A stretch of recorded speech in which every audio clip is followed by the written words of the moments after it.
بسم اللہ الرحمن الرحیم۔ سورہ یونس آیت نمبر 11واں پارہ۔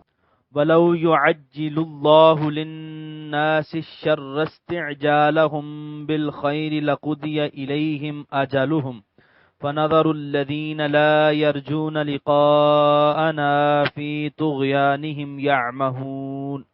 ترجمہ: اور اگر جلد بازی کرتا اللہ تعالی لوگوں کو شر پہنچانے میں جیسے وہ جلد بازی کرتے ہیں بھلائی کے لیے، تو پوری کر دی گئی ہوتی ان کی میعاد، لیکن یوں نہیں بلکہ ہم چھوڑے رکھتے ہیں انہیں جو توقع نہیں رکھتے ہماری ملاقات کی، تاکہ وہ اپنی سرکشی میں بھٹکتے رہیں۔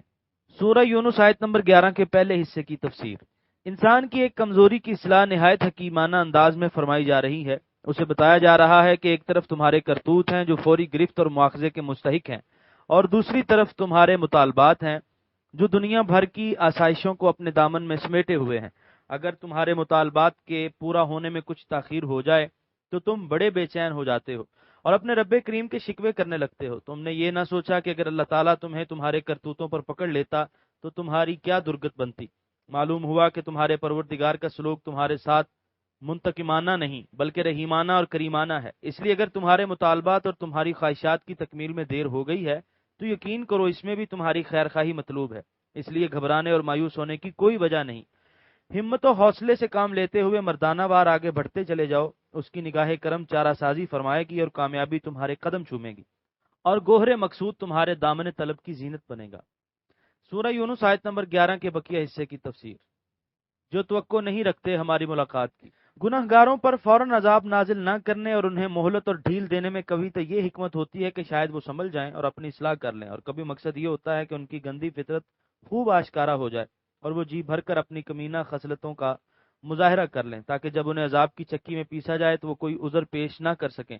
یا مؤخر الذکر لوگوں کو مہلت اور ڈھیل دینے کی وجہ بیان فرمائی جا رہی ہے۔ سورہ یونس آیت نمبر 12۔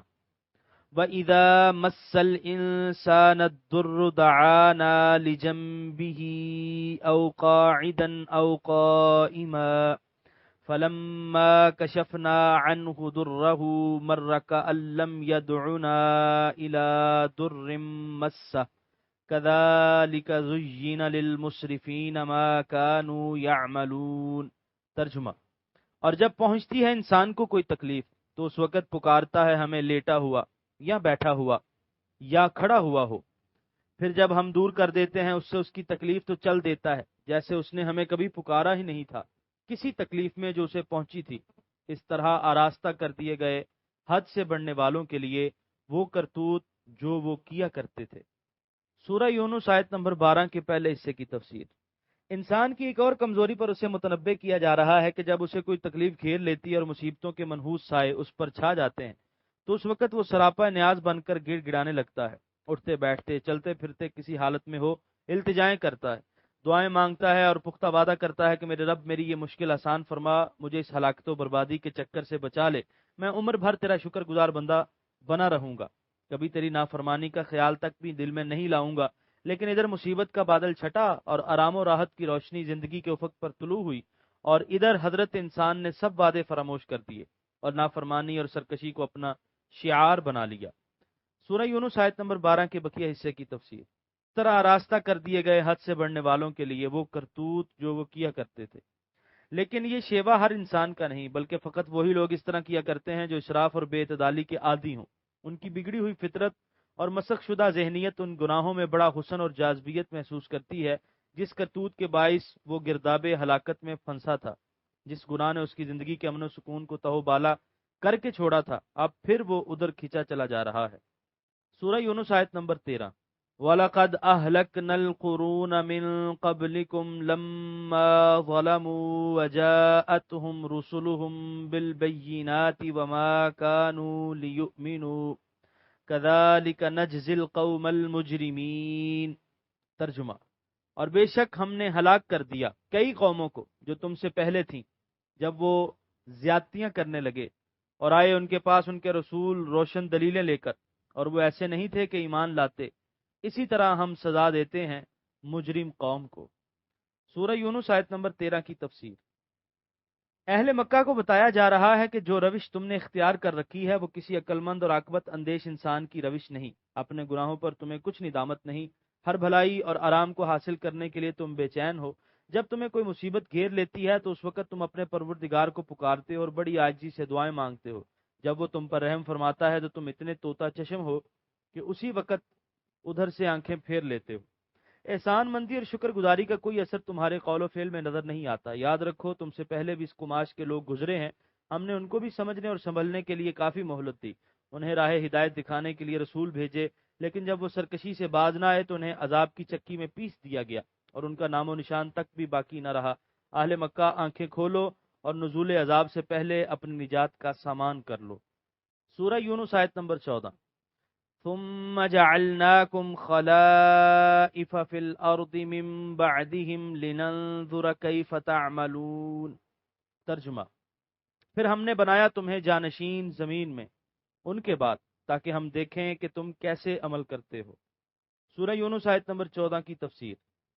قدرت کے قانون اٹل اور یکساں ہیں۔ جب تک کوئی قوم اپنی افادیت اور نفع رسانی کا ثبوت باہم پہنچاتی رہتی ہے وہ زندہ و سلامت رہتی ہے اور اس کا آفتاب اقبال درخشاں و تابہ رہتا ہے، لیکن جب وہ اپنے اقتدار اور طاقت کو لذت کوشی اور عیش طلبی کے لیے وقف کر دیتی ہے اور اپنی ذمہ داریوں کو بجا لانے میں غفلت برتتی ہے تو سمجھ لو کہ اس کی موت کی گھڑی آ پہنچی۔ اسے راہ سے ہٹا دیا جاتا ہے اور دوسری قوم کو آگے بڑھا دیا جاتا ہے تاکہ وہ اپنی نوخیز قوتوں اور جوان صلاحیتوں کو بروئے کار لا کر علم و فن اور حکمت و دانش کے کارواں کی قیادت سنبھال لے۔ اے مخاطبین، تم بھی ان گزری ہوئی اور بسری ہوئی قوموں کے جانشین ہو۔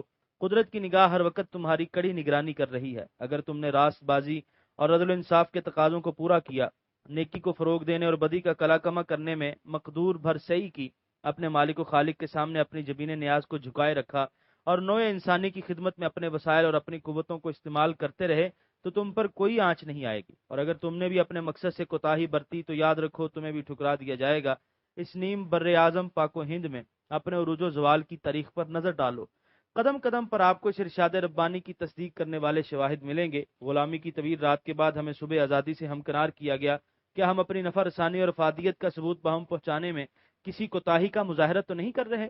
کیا ہماری قوتیں نیکی کو مٹانے اور بدی کو فروغ دینے میں تو صرف نہیں ہو رہی؟ کیا ہم خدا پرستی کی بجائے نفس پرستی کا شکار تو نہیں ہو رہے؟ ان سوالات کا جواب ہمیں بڑی حقیقت پسندی سے دینا ہوگا۔ قدرت کے قانون احتساب کی حرکت میں آنے سے پہلے ہمیں خود اپنا محاسبہ کرنا چاہیے، اسی میں ہماری نجات ہے اور اسی میں ہماری فلاح ہے۔ سورہ یونس آیت نمبر 15۔ وَإِذَا تُتْلَى عَلَيْهِمْ آيَاتُنَا بَيِّنَاتٍ قَالَ الَّذِينَ لَا يَرْجُونَ لِقَاءَنَا نَأْتِ بِقُرْآنٍ غَيْرِ هَذَا أَوْ بَدِّلْهُ قُلْ مَا يَكُونُ لِي أَنْ أُبَدِّلَهُ مِنْ تِلْقَاءِ نَفْسِي إِنْ أَتَّبِعُ إِلَّا مَا يُوحَى إِلَيَّ إِنِّي أَخَافُ إِنْ عَصَيْتُ رَبِّي عَذَابَ يَوْمٍ عَظِيمٍ۔ ترجمہ، اور جب پڑھی جاتی ہیں ان پر ہماری روشن آیتیں تو کہنے لگتے ہیں وہ جو توقع نہیں رکھتے ہم سے ملنے کی کہ لے آئیے دوسرا قرآن اس قرآن کے علاوہ، یا رد و بدل کر دیجئے اسی میں۔ فرمائیے مجھے اختیار نہیں کہ رد و بدل کر دوں اس میں اپنی مرضی سے، میں نہیں پیروی کرتا کسی چیز کی بجز اس کے جو وحی کی جاتی ہے میری طرف، میں ڈرتا ہوں اگر میں اپنے رب کی نافرمانی کروں بڑے دن کے عذاب سے۔ سورہ یونس آیت نمبر 15 کی تفسیر۔ کفار بھی الٹی کھوپڑی کے لوگ تھے۔ جب حضور رحمت عالم صلی اللہ علیہ وسلم انہیں دعوت حق دیتے اور آیات ربانی پڑھ کر سناتے تو کہتے کہ ٹھیک ہے، ہم آپ کا ساتھ دینے کے لیے تیار ہیں، بشرط یہ کہ آپ اپنی لائی ہوئی کتاب میں ہماری خاطر چند تبدیلیاں کر دیں۔ ایک تو ہمارے بتوں کی جہاں جہاں مذمت کی گئی ہے وہ کتاب سے نکال دیں، دوسرا شریعت کے وہ احکام جو ہمارے رسم و رواج کے خلاف ہیں یا ہماری معاشی ترقی کی راہ میں رکاوٹ ہیں ان کو حذف کر دیں۔ بس آپ اتنا کر دیں، ہم سب کے سب آپ کے جھنڈے کے نیچے جمع ہو جائیں گے۔ وہ نادان نبوت کی عظمت اور شان امانت کو کیا جانے اور رسالت کی نازک ذمہ داریوں سے بے خبر تھے جن میں بال برابر رد و بدل بھی ناقابل برداشت ہے۔ وہ سمجھتے تھے کہ انسانی کلام کی طرح یہاں بھی ترمیم ممکن ہے۔ اللہ تعالیٰ اپنے محبوب مکرم صلی اللہ علیہ وسلم کو فرماتے ہیں کہ ان عقل کے دشمنوں کو صاف صاف بتا دو کہ تمہاری اس خواہش کو پورا کرنا میرے حیطۂ امکان سے خارج ہے۔ قدرت نے مجھے اپنے کلام کا امین بنایا ہے، میں اس میں خیانت کا تصور تک نہیں کر سکتا۔ میرا فرض تو بس اتنا ہے کہ جو کچھ میرا رب حکم فرمائے بلا کم و کاست اسے پہنچا دوں۔ تم سرکشی اور نافرمانی کی جرت کر سکتے ہو، مجھ سے تو یہ نہیں ہو سکتا۔ اس کے قہر و غضب کی جو بجلیاں کوند رہی ہیں تمہاری آنکھیں تو نہ دیکھ سکتی ہوں گی، لیکن میں تو ان سے چشم پوشی نہیں کر سکتا۔ اگر میں تمہیں خوش کرنے کے لیے کلام الہی میں ذرے بھر کی کمی بیشی کروں تو کیا تم میں اتنی ہمت ہے کہ روز حشر خدا بند ذوالجلال کے عذاب علیم سے مجھے چھڑا سکو؟ سورہ یونس آیت نمبر 16۔ قل لو شاء اللہ ما تلوته علیکم ولا ادراکم به فقد لبثت فیکم عمرا من قبلہ افلا تعقلون۔ ترجمہ، آپ فرما دیجئے اگر چاہتا اللہ تعالیٰ تو میں نہ پڑھتا اسے تم پر، اور نہ ہی وہ آگاہ کرتا تمہیں اس سے۔ میں تو گزار چکا ہوں تمہارے درمیان عمر کا ایک حصہ اس سے پہلے، کیا تم اتنا بھی نہیں سمجھتے؟ سورہ یونس آیت نمبر 16 کی تفسیر۔ میرے محبوب انہیں صاف صاف بتا دو کہ یہ کلام میرا نہیں بلکہ اللہ تعالیٰ کا ہے، اور اگر اللہ تعالیٰ مجھے وحی سے مشرف نہ فرماتا تو میں امی ہوتے ہوئے ایسا کلام معجز نظام کیوں کر پیش کر سکتا؟ ذرا سوچو تو صحیح، میں 40 سال کا عرصہ تمہارے درمیان گزار چکا ہوں، کیا میں نے پہلے بھی کبھی ایسی بات کہی تھی جب میری صداقت، میری سچائی، میری دیانت و امانت تمہارے نزدیک بھی ہر شک و شبے سے بالا تر ہے؟ تو میری بات کو مان لو کہ یہ کلام الہی ہے، اس میں کسی قسم کا رد و بدل کرنا میرے بس کی بات نہیں۔ سورہ یونس آیت نمبر 17۔ فمن اظلم ممن افترى على الله كذبا او كذب بآياته انه لا يفلح المجرمون۔ ترجمہ، پس کون زیادہ ظالم ہے اس سے جو افطرا باندھے اللہ تعالیٰ پر جھوٹا یا جھٹلائے اللہ تعالیٰ کی آیتوں کو، بے شک مجرم فلاح نہیں پاتے۔ سورہ یونس آیت نمبر 17 کے پہلے حصے کی تفسیر۔ گناہ طرح طرح کے ہیں، کوئی چھوٹا کوئی بڑا، لیکن اس سے بڑا اور کوئی گناہ نہیں کہ کذب بیانی سے کام لیتے ہوئے کوئی شخص کسی کلام کو اللہ تعالیٰ کی طرف منسوب کر دے۔ تم میرے دامن کی پاکی اور اخلاق کی بلندی اور سیرت کی پختگی کے عینی شاہد ہو۔ کیا تم باور کر سکتے ہو کہ جو شخص اتنا عرصہ چھوٹے چھوٹے گناہ سے بھی اپنا دامن بچاتا رہا ہو، وہ اچانک ایسے گناہ کے ارتکاب کی جرت کرے جس سے بڑا اور کوئی گناہ نہیں؟ نیز یہ بھی یاد رکھو کہ جس طرح کسی بات کو ناحق اللہ تعالیٰ کی طرف منسوب کرنا ظلم عظیم ہے، اسی طرح اس کے نازل فرمائے ہوئے قرآن کا انکار بھی ظلم عظیم ہے۔ سورہ یونس آیت نمبر 17 کے بقیہ حصے کی تفسیر۔ بے شک مجرم فلاح نہیں پاتے۔ اگر میں اللہ تعالیٰ کی طرف غلط بات منسوب کروں تو میں مجرم، اور اگر تم اللہ تعالیٰ کی بات کا انکار کرو تو تم مجرم، اور یہ حقیقت ہے کہ کوئی مجرم کامگار و کامران نہیں ہو سکتا۔ اب خود دیکھو کہ فلاح و کامیابی کا تاج کس کے سر پہ ہے اور ناکامی و نامرادی کی ذلت کس کے منہ پر۔ تمہیں راست باز اور مجرم کے پہچاننے میں کوئی دقت نہیں ہوگی۔ سورہ یونس آیت نمبر 18۔ وَيَعْبُدُونَ مِن دُونِ اللَّهِ مَا لَا يَضُرُّهُمْ وَلَا يَنفَعُهُمْ وَيَقُولُونَ هَٰؤُلَاءِ شُفَعَاؤُنَا عِندَ اللَّهِ قُلْ أَتُنَبِّئُونَ اللَّهَ بِمَا لَا يَعْلَمُ فِي السَّمَاوَاتِ وَلَا فِي الْأَرْضِ سُبْحَانَهُ وَتَعَالَىٰ عَمَّا يُشْرِكُونَ۔ ترجمہ، اور یہ مشرک عبادت کرتے ہیں اللہ تعالیٰ کے سوا ایسی چیزوں کی جو نہ انہیں نقصان پہنچا سکتی ہیں اور نہ نفع پہنچا سکتی ہیں، اور وہ کہتے ہیں یہ معبود ہمارے سفارشی ہیں اللہ تعالیٰ کے ہاں۔ آپ فرمائیے کیا تم آگاہ کرتے ہو اللہ تعالیٰ کو اس بات سے جو وہ نہیں جانتا، نہ آسمانوں میں اور نہ زمین میں؟ پاک ہے وہ اور بلند و بالا ہے اس شرک سے جو وہ کرتے ہیں۔ سورہ یونس آیت نمبر 18 کے پہلے حصے کی تفسیر۔ قرآن کریم میں ترمیم و اصلاح کا مشورہ دینے والے دانشوروں کی دانشمندی کی کلی کھولی جا رہی ہے۔ ایسے بدھو ہیں کہ مٹی اور پتھر کے بے جان مجسموں کو اپنا معبود و مسجود بنائے ہوئے ہیں، اور اتنا بھی نہیں سمجھتے کہ پتھر کا روڑا جو کل تک زمین پر پڑا ہوا تھا وہ کسی صنم تراش کے ہتھوڑے کی چند ضربوں سے کیوں کر خدائی کی مسند پر براجمان ہو کر ان کا حاجت روا بن گیا۔ یہ بت جو کسی نفع و نقصان کی قدرت نہیں رکھتے، ان کی عبادت کرنا کیا شرف انسانی کی توہین نہیں؟ علامہ راضی رحمۃ اللہ علیہ فرماتے ہیں کہ عبادت تو تعظیم و تکریم کا سب سے بلند مقام ہے، اور یہ اسی کے لیے زیبا ہے جس کا احسان و انعام تمام احسانات و انعامات سے اعلیٰ و برتر ہو، جیسے زندگی، عقل و قدرت اور دنیاوی اور اخروی منافع و فوائد۔ یہ سب چیزیں تو اللہ وحدہ لا شریک کی عطا فرمودہ ہیں۔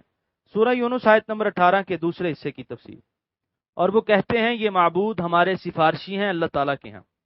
ان بتوں کے متعلق ان کا عقیدہ تھا کہ وہ ان کی شفاعت کریں گے اور انہیں عذاب الہی سے بچا لیں گے۔ یہ بھی ان کی نادانی تھی، شفیع تو وہ ہوگا جسے بارگاہ رب العزت سے شفاعت کرنے کی اجازت مرحمت ہوگی۔ ان کو تو شفیع بنایا ہی نہیں گیا، ان کی کیا مجال کہ اس بارگاہ عزت و جلال میں زبان تک بھی ہلا سکیں۔ سورہ یونس آیت نمبر 18 کے تیسرے حصے کی تفسیر۔ آپ فرمائیے کیا تم آگاہ کرتے ہو اللہ تعالیٰ کو اس بات سے جو وہ نہیں جانتا، نہ آسمانوں میں اور نہ زمین میں؟ بتوں کے متعلق ان کے دونوں عقیدے بےہودہ اور لغو ہیں۔ جب ان کا سرے سے کوئی وجود ہی نہیں تو ان پر غور کرنے کی ہی ضرورت نہ ہوگی۔ اگر ان کا کوئی وجود ہوتا تو ہو سکتا تھا کہ عام لوگوں کو اس کا علم نہ ہو، لیکن کوئی چیز جو موجود ہو، خواہ وہ کتنی مخفی اور پوشیدہ ہو، وہ ہمہ بین اور ہمہ دان خدا سے تو پوشیدہ نہیں ہو سکتی، اور جب اسے بھی اس کی خبر نہیں تو پھر ان کا سرے سے وجود ہی نہ ہوگا۔ بتوں کی خدائی اور ان کی شفاعت کا رد کس بلیغ پیرائے میں کیا گیا ہے؟ سورہ یونس آیت نمبر 18 کے بقیہ حصے کی تفسیر۔ پاک ہے وہ اور بلند و بالا ہے اس شرک سے جو وہ کرتے ہیں۔